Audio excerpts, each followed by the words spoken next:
নমস্কার বন্ধুরা, মৌ কিচেনে সবাইকে স্বাগত জানাই। আজ আমি বানাবো শীতকালে সবার প্রিয় নতুন আলুর দম। এটি লুচি, রুটি, পরোটার সঙ্গে খেতে দারুণ লাগে। তো প্রথমে আমি আলুগুলোকে ভালো করে ধুয়ে একটি প্রেসার কুকারে 3টি সিটি দিয়ে নেব। অবশ্যই প্রেসার কুকারে সেদ্ধ করার সময় খানিকটা লবণ দিয়ে দেব, তাতে আলুগুলো ভালো করে সেদ্ধ হবে। আলুগুলো সেদ্ধ হয়ে গেলে একটু ঠান্ডা করে খোসা ছাড়িয়ে নেব। তারপর কড়াইতে সর্ষের তেল দিয়ে ভালোভাবে গরম করে তেলে দিয়ে দেব ওই সেদ্ধ করা আলুগুলো এবং সামান্য নুন হলুদ দিয়ে ভালো করে আলুগুলো ভেজে তুলে নেব।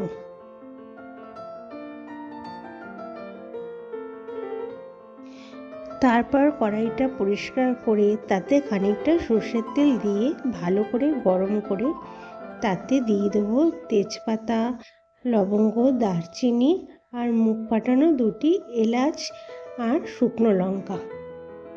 ফোড়নগুলো ভালোভাবে সব ভেজে নেব। ভাজা হয়ে গেলে এতে দেব পেঁয়াজ বাটা, থেতো করা আদা, কাঁচা লঙ্কা, রসুন বাটা। এবার মশলাগুলো একটু নেড়ে চেড়ে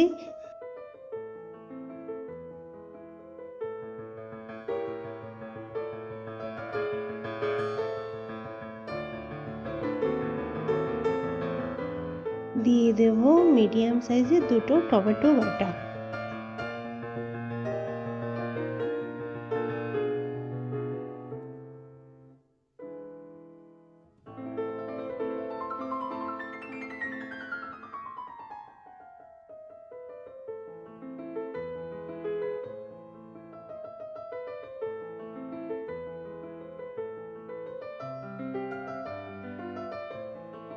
এবার মশলাগুলো একটু কষিয়ে তাতে দিয়ে দেব হলুদ গুঁড়ো, লঙ্কা গুঁড়ো, জিরে গুঁড়ো আর ধনে গুঁড়ো আর সামান্য একটু চিনি।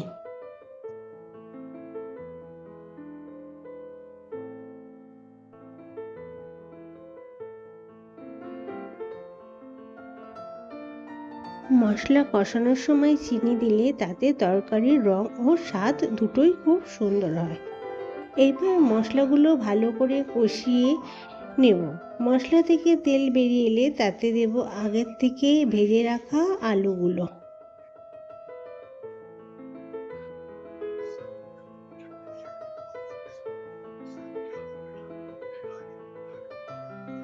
মশলাগুলো আলুর সঙ্গে ভালো করে কষিয়ে তাতে দিয়ে দেব পরিমাণ মতো জল।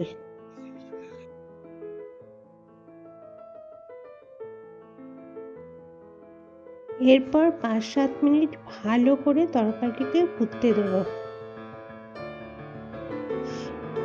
আর ওপর থেকে গরম মশলা ছড়িয়ে একটু শুকনো শুকনো করে নামিয়ে নিলেই রেডি শীতকালে নতুন আলুর দম।